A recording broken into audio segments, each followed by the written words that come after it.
This is the Desview Teleprompter, and that's what it looks like set up. You get a remote that controls your phone, that automatically makes your script moved. You can pause play it, and then it's projecting onto this mirror here, and your lens is behind it. I found that it's really helpful to use. On the remote, you can pause play it, you can skip through the script. You also can slow the speed down if you click on here. You just have to download an app, but on the app you can choose the display settings, the word size, how fast it's playing, the color of the words, everything like that. Super helpful for reading your script at different speeds. And also I found that this does not change the quality of the actual camera as well. It's very clear glass as well, which I really like. I'm gonna show you how to set up as well. I will say the downside of this is with a little frustrating setup because the instructions are not the greatest. Overall, it's a fantastic teleprompter, and I love that it has a remote so I can actually pause and play it whenever I want while I'm actually speaking my script. I don't have to get up if I miss a word, and I can just go back whenever I want to. As you can see here as well, it doesn't let any light in as it goes right flush to the actual lens, and they have a couple different lens mounts so you can make sure it's flush every single time. And the visibility is really great. As you can see, you do not get much light leak, so you can read it very easily every single time. All right, this is what you get inside the Desview teleprompter. You're gonna wanna find the ring that works for you. It has lots of different variations of rings inside the box, which is great. It has the ring size right there, that's a 77. Depending on what lens you use, it will say on the lens is the 16-35 and it needs an 82. It says 82 right there. You attach whatever corresponding ring and it should just twist onto the front like you're putting an ND filter on top in front of your lens, like so. So once you have that, this mount, when you get it, it will look something like this. This is the main protector that will protect the actual glass so you don't get fingerprints on it. And that is where you want to have it like this on the phone like I showed you. And the phone needs to go down here. This is a phone holder that adjusts to different size iPhones or Android phones, whatever you have. And then you'll have this plate down here. Now on the back here, this is where you'll attach the camera like I showed you before. This plate can slide out like this.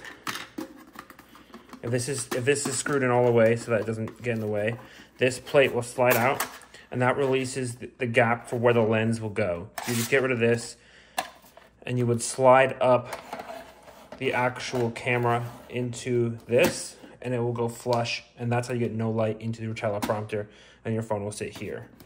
But before you attach it, you need to attach the phone mount. I'm just covering this up so I don't get stuff in there. You do that by loosening this. This is what the instructions don't really show you, what I found. This will release it, be able to release this actual piece right here down. So you loosen this up, but you don't want to fully take it out. You want to just take it out enough so that it can slide along this ridge right here. So you just want to barely undo it so it's not too thick, basically. That's going to slide down and release this other hole down here. That hole is where you can attach your actual other piece where the iPhone is. The iPhone, when you get it, it will have this metal piece already in it. You want to unscrew it, take that, attach that to the side right here. That's the front of it, and then attach the actual piece in the back. You won't get this hole, you won't get access to that hole without sliding down that main plate. And now you have access to your iPhone holder, which where you can put your iPhone in that. And like I showed you at the beginning, to remove this, you just says pull right there, you just pull up. So now you're ready to release this and put this onto your camera if you want. Like I said, by sliding it up, and just depending what nozzle depending what camera lens, you have to switch out the adapter here to make sure it can slide on there. That is where you take this piece and you unscrew the back here, and you want to put that right here.